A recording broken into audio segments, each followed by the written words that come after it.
Hi everyone, Ashlyn Kiza YouTube channel. Today we are going to talk about Ushers Ferry.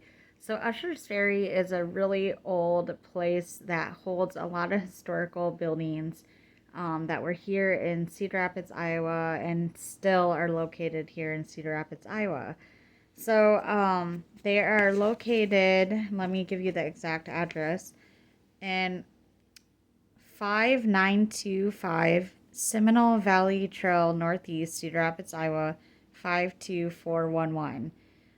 So that's the excuse me, that's the exact address of Ushers Ferry.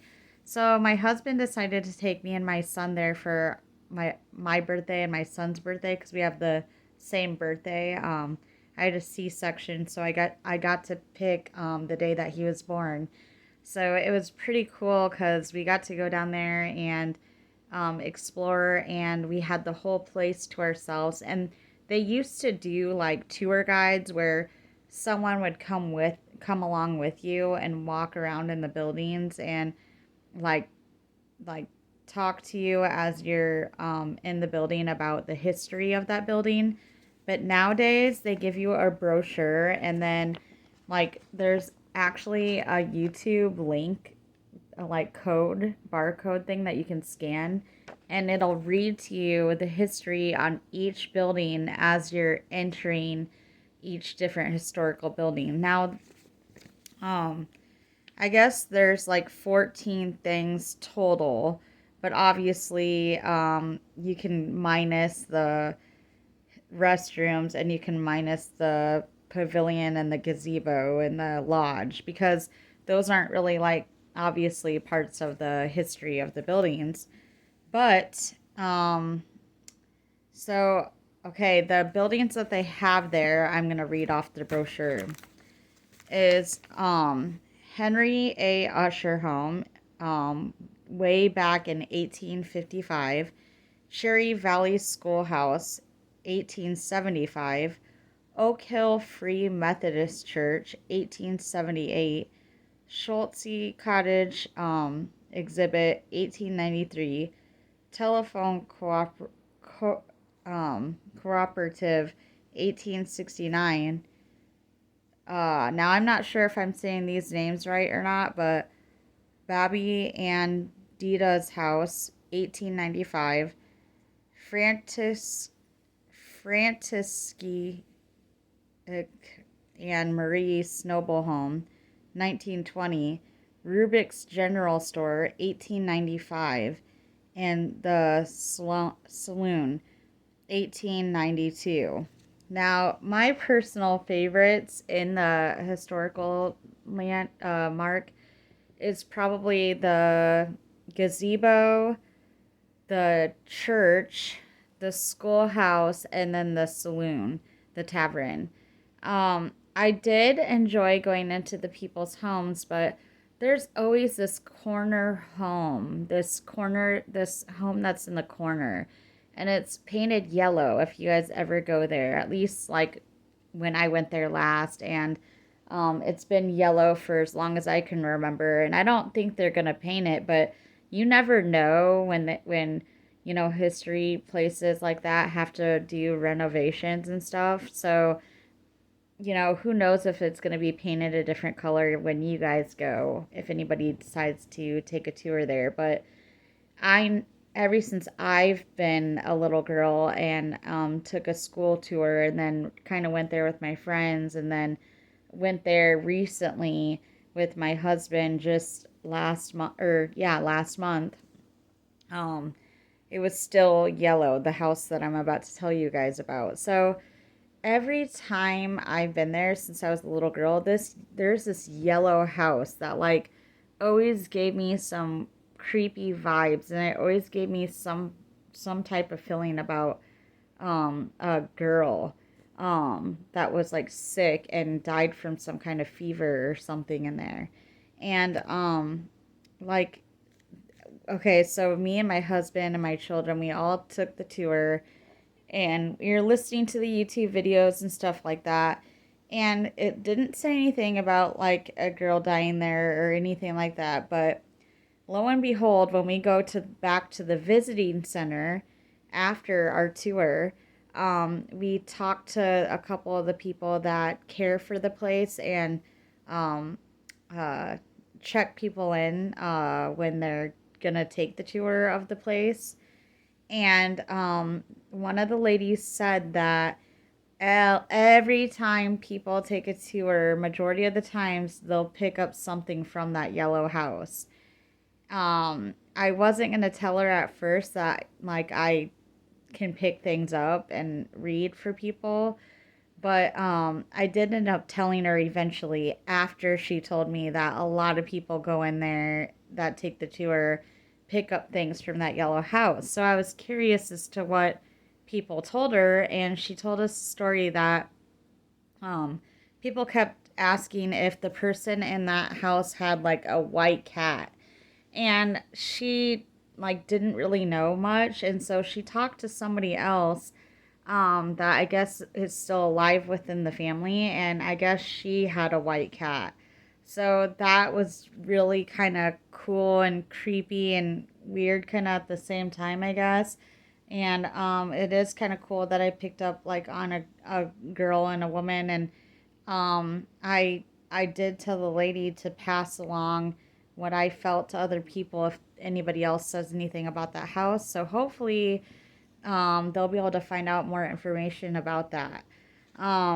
But so when we went to the pavilion, the gazebo was like, oh my gosh, it was like the size of my living room. So like if you here's the beginning of my living room, and here's like the hallway, and if you go all the way around my living room, you can see how tall it is and like how wide it is. And the gazebo was literally like really tall, like a high roof, and it was like really wide in feet too. So we were dancing in the gazebo, me and my husband, and um, that was really fun. And in the schoolhouse, you can like they have a chalkboard with chalk, so you can actually write stuff on the chalkboard still. And that you can sit in the desk too, because they have desks like lined up and stuff. So that's really cool. But obviously, be careful when you're doing that stuff because you don't want to accidentally break anything. And then what else? So this was kind of neat too. So as I was talking to the lady at the visiting center when she was telling me about the yellow house I was telling you guys about, I had also picked up that the tavern, the saloon, was not in the right place. I picked up a weird vibe that the saloon was in the green building that's there, because they have like this greenhouse slash building that's there um, on the Ushers Ferry grounds. So I had asked the lady, I said, is it okay? One thing I did pick up besides the yellow house is that the saloon, the tavern, the bar was that moved? Because I don't feel that that's where you guys have it is actually where it was supposed to be. And she had told me that yes, that it was moved. They did used to have it. The actual tavern, bar, saloon was in the green building that they have there. So I did pick up on that. So okay, so that was really cool too. But let me read to you guys a little bit about this. So the first house that I'm going to read to you guys about is Henry A. Usher's home. The Ushers were some of the earliest residents in Lynn County, settling in the Seminole Valley in 1836. Henry was a blacksmith and farmer and operated an early steam sawmill in this valley. His cousin Dyer operated a ferry for which Ushers Ferry is named, half a mile up the river. And then the Cherry Valley School, uh, Cherry Valley Independent Number 7 was built on John Burish Farm north of the Cedar Rapids Airport. It served Fairfax Township students until early 1950s when it was merged into the College Community School District. Okay, moving on to the church. Oak Hill Free Methodist Church was built by Reverend Warren C. Thomas, an early pioneer minister. This church once stood near Oak Hill Cemetery in what is now Viola Gibson Park. Schulte Cottage and Tokem exhibit. So it said, stop in and learn more about John J. Tokem, an early Iowa inventor and interpreter.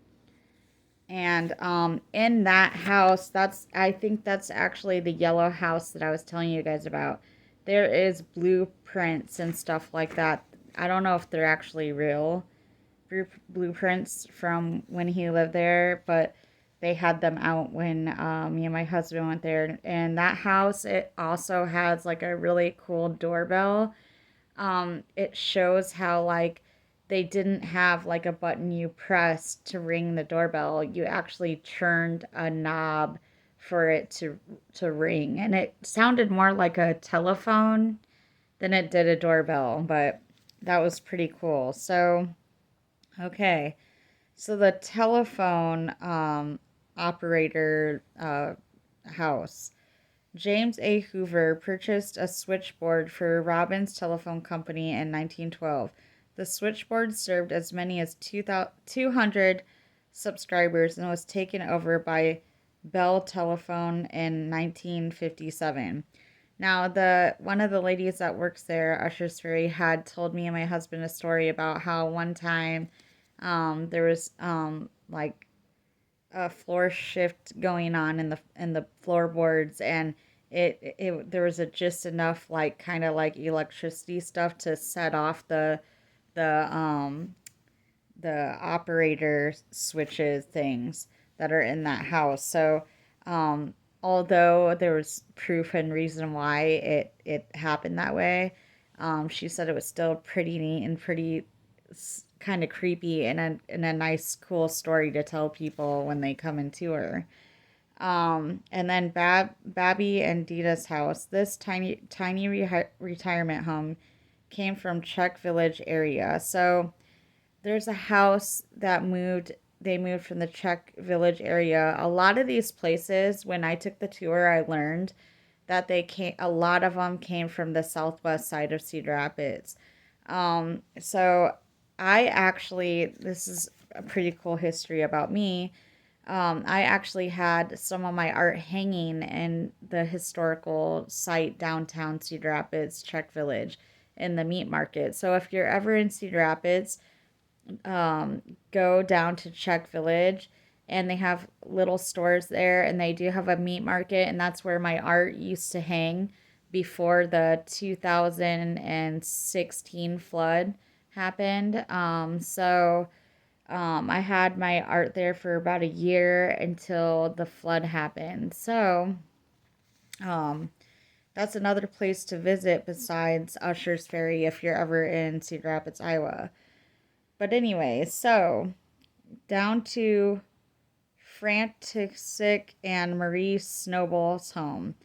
The Snowball family immigrated to the United States in 1907, settling first in Texas before coming to join the larger Czech community in Iowa. Their small produce farm was located at the intersection of 42nd Street and Morrell Road. Rubik's General Store. The building started out as a Czech meat market and grocery store in Czech Village area and operated from 1890 to 1920. So the meat market that's downtown that I was actually just telling you guys about, I guess like I learned when I went there that it's not the original meat market, because this right here at Ushers Ferry is the original meat market. So,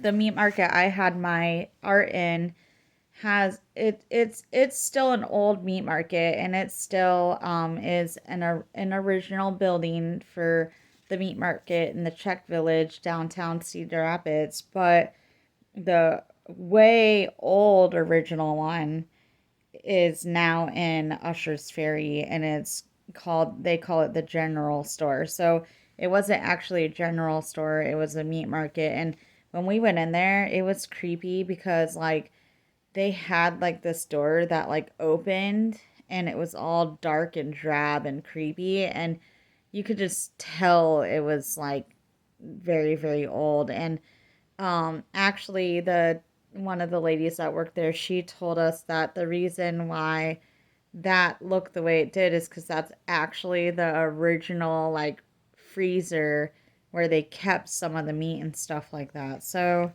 um, yeah, kind of creepy. But me and my husband ended up actually buying something from the general store or from the saloon tavern. Because you can buy from there, but you don't actually buy from the store. You have to go to the visiting center, and you can buy like root beers and cream soda and stuff like that. So it's pretty neat, and we actually did. So I'm gonna actually I have the bottles, so I'm gonna show you guys what it looks like. It's pretty cool. I got a root beer, and my kids got cream soda, and I think one of my other kids got a root beer too, but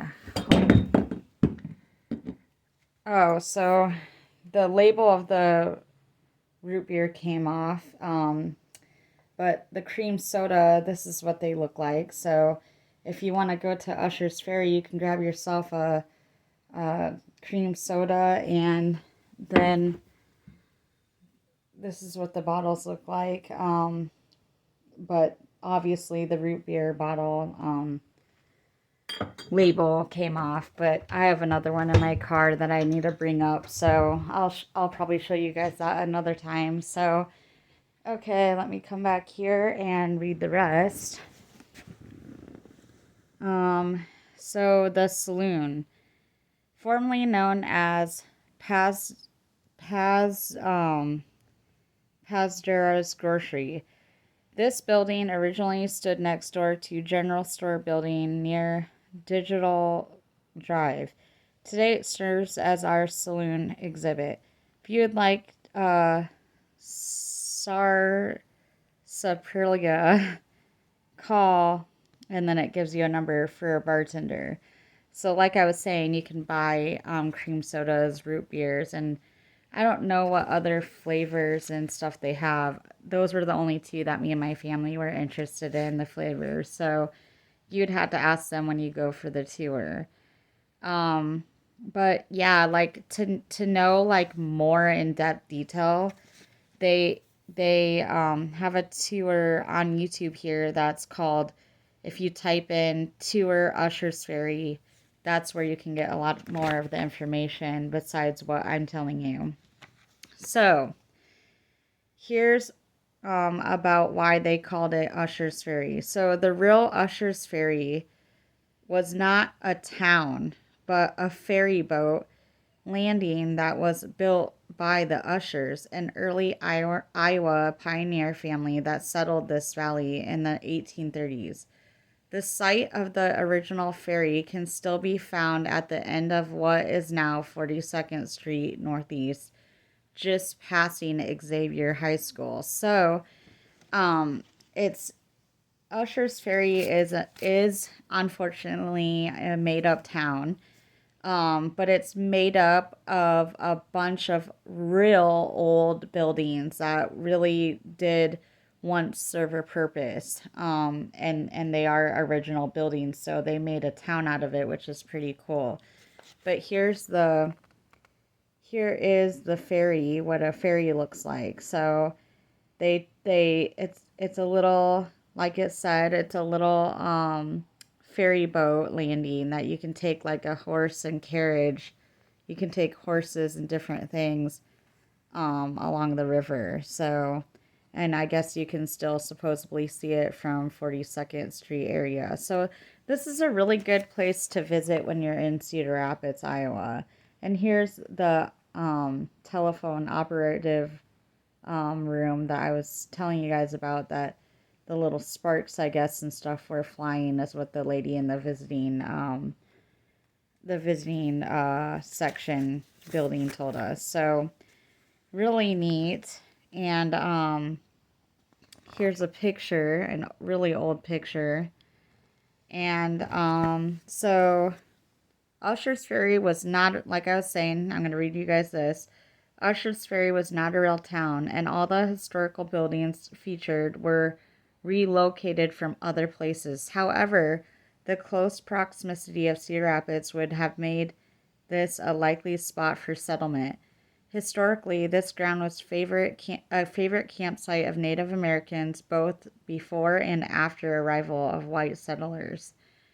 Rivers were an essential component to development of many early Iowa communities as they provided not only water for agriculture, but also timber for homes and fuel, power for mills, and a neutral transportation route in a time when roads and bridges were still being built.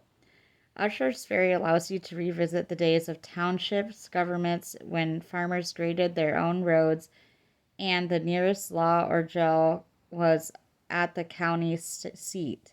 Take a step back to time when the most basic elements of a community were forged together by a presence of church, a school, a business or two, and a simple few houses from citizens that practiced their trade. So, they used to do, I don't know if they do it anymore, but when I was younger, they used to do like reenactments down there at the township and everything. And they had like soldiers reenact things and stuff like that and shoot off like fake guns or whatever. It was pretty cool. But anyway, so I had a lot of fun. I found out and learned some pretty interesting things, and I'm definitely planning to go back there again, um, just to learn even more and to for something to do and bring along more friends or family that have never been there before. So it's fun, it's great, and I thought I would share that with you guys. And I will be on with another life topic. Thank you.